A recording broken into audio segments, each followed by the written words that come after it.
Hi there, my name is Jonathan. Welcome to the Tone Lounge. Today we're checking out the Quantum from Vahlbruch.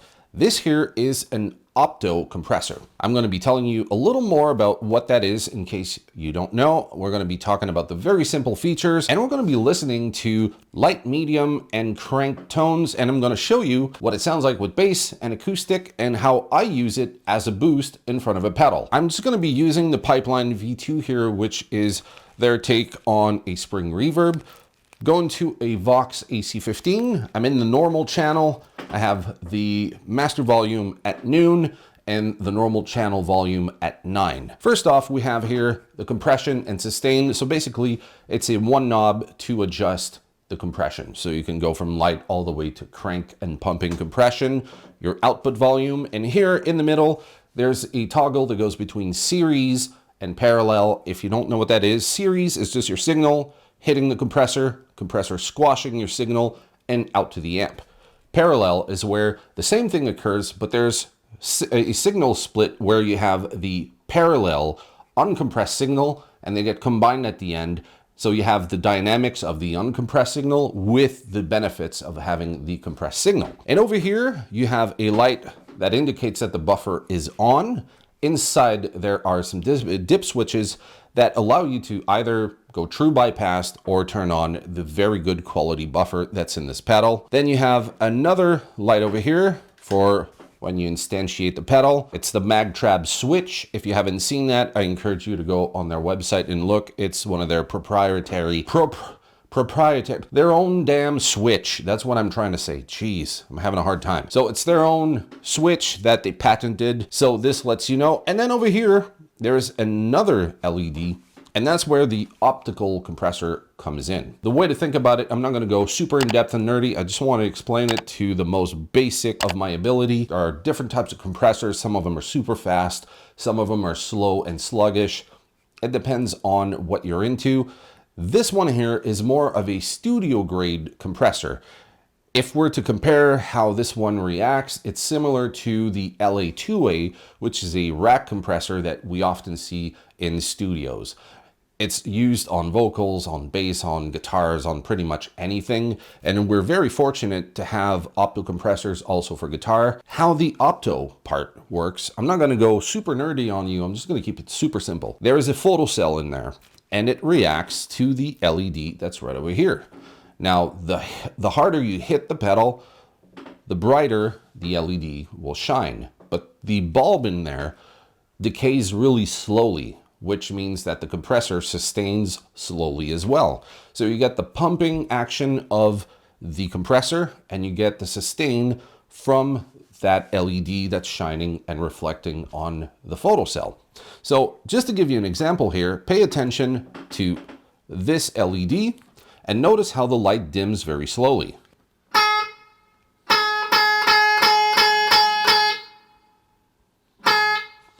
That is the compressor reacting to that LED. So it lets you know how hard you're hitting the compressor, which is one cool thing. And on top of that, it's part of the sound of this particular pedal. So right now we're in series. Let's go check it out with parallel. And because we're doubling the signal, parallel is a little louder. So I'm going to have to take it down a bit, and I'm not too sure where it sits, but I'm approximating that it's probably like a quarter turn. So let's check that out. Still in the light compression.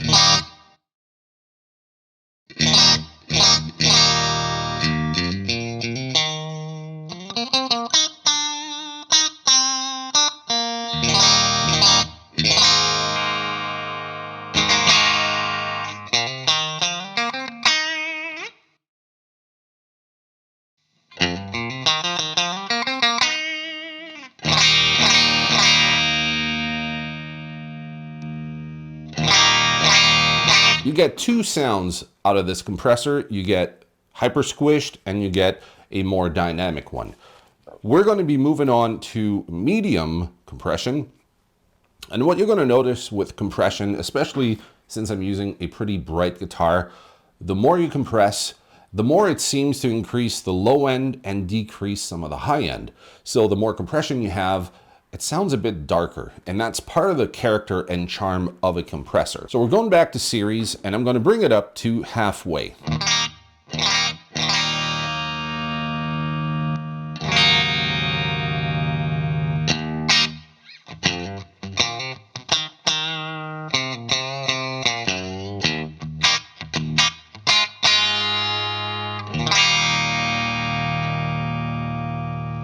Now I have a light over here, a light over there, the computer, and these are single coils, so obviously you're going to hear some background noise. What I'm going to do now is just change guitars, and I'm going to try the Gretsch. It has very low output humbuckers, and let's just see how that reacts with this particular setting. So this is my Gretsch 5622T.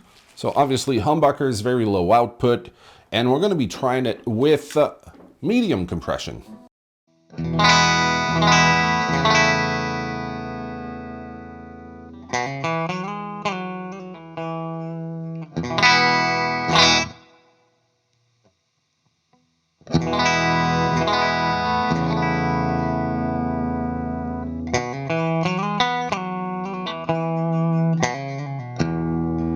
I hope you can hear that.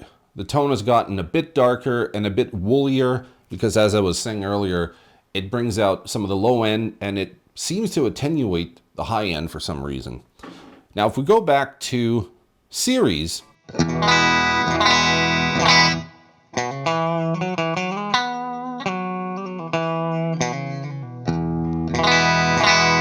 it sounds a bit less woolly, and we're retaining some of that high end because the unaffected signal is along with the compression. But it really depends what you're going for. So there is no right or wrong. It's just two different options that yield similar results, but enough differences that depending on what you're going for, you might prefer one or the other. So right now we're going to stick with parallel, and I just want to try out the different pickup combinations.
Hopefully you can hear that.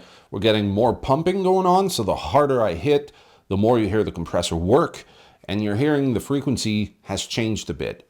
Now what we're going to do is crank up the compression, still using the same guitar, and I might switch over to a Telecaster so that we can see how it reacts with low output single coils, kind of like what we did with the Strat. I'm going to crank this up. It's going to bring up the noise a lot because by nature this is amplifying everything. Let's check out in series first. Now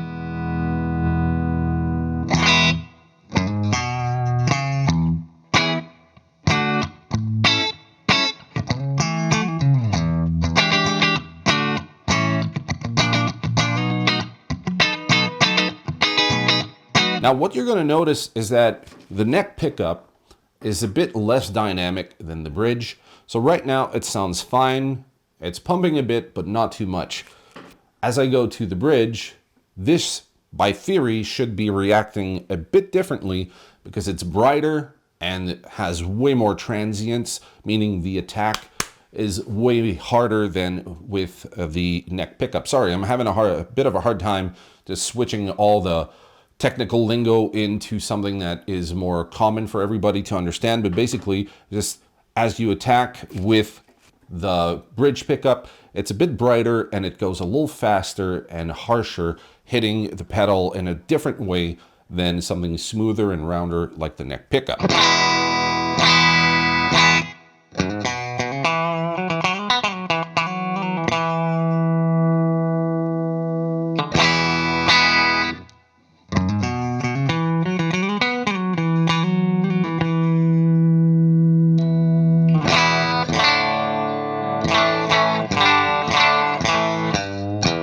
Now, another important factor is that when you're compressing this hard, it doesn't matter how you pick, it's coming out pretty much at the same level. what I suggest is that if you're going to be using a compressor and you're going to be cranking it up like this, try changing how you pick to something a bit softer.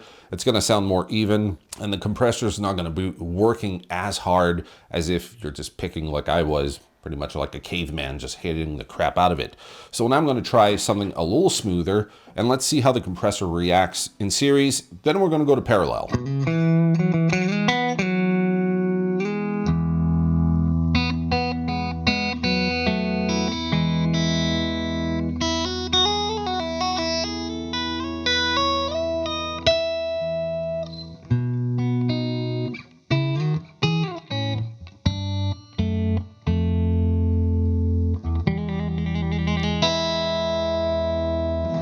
Let's go with parallel and just compare the two.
So my favorite way of using a compressor is as a volume boost and sustain before an overdrive. So we're going to be using this pedal here. It is more of a light overdrive, kind of like a Timmy, if you will. So here's the sound I'm getting with this guitar.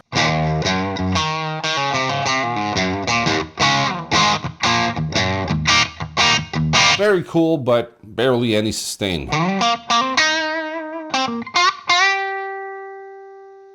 As you can hear, not much sustain. Now here's the one caveat to this method, is that because it's a compressor, it's going to be taking whatever noise is coming from the guitar. I have a light over there, and a computer behind me. It's going to be amplifying that noise, so you could always put a noise gate before the compressor if you want. But I'm just going to show you what it really sounds like, because at the end of the day, that kind of noise in a band context doesn't make that much of a difference unless it's a ground hum. Otherwise, it's not too bad. I'm gonna go to the neck pickup.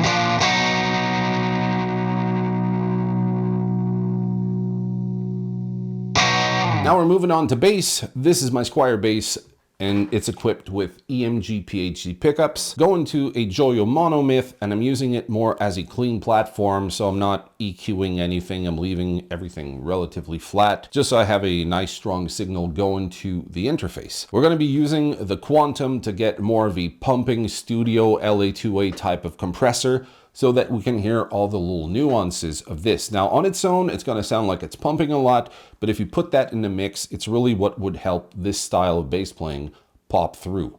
Now back in the 1960s and 70s, this tic-tac bass was played with a pick, and it was very choked. Some people would put a piece of foam underneath, others do it with their hand, and I'm gonna do it with my hand, and this is what it sounds like. So this is a riff from China Grove by the band the Doobie Brothers, and this is what it sounds like.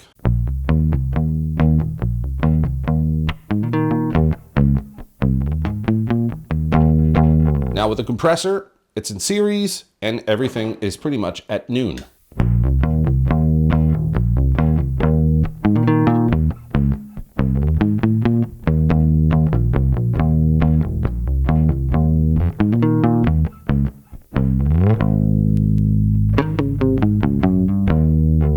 Now, compression and acoustic guitars are natural friends in the studio, especially if you're doing a lot of finger picking.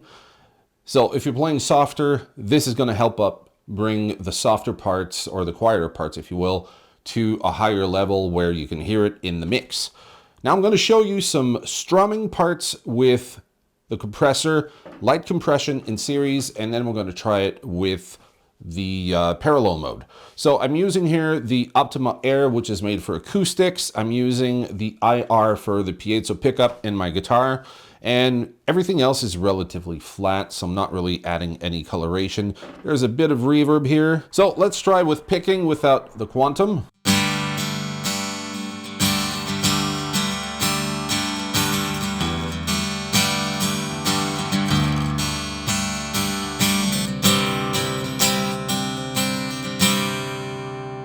So nice bright sound, but if I use it in series,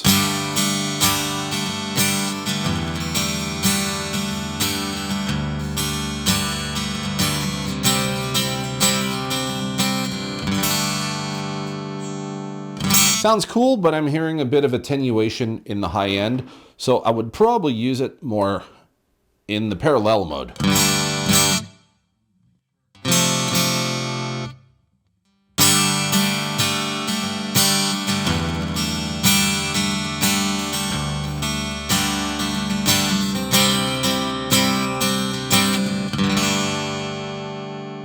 So because of the strumming, I don't want it to sound squished.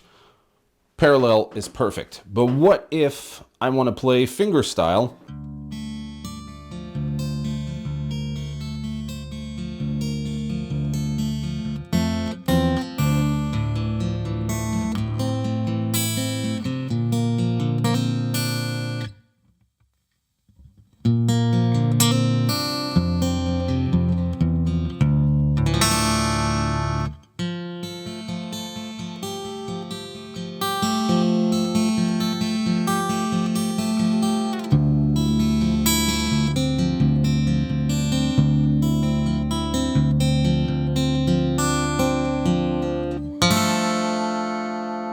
I hope you enjoyed the video. If you did so, leave a like. It really does help when you do that. And if you are interested in seeing more videos, there are some more right now appearing on screen. So click on one of those, and I'm going to see you in the next one.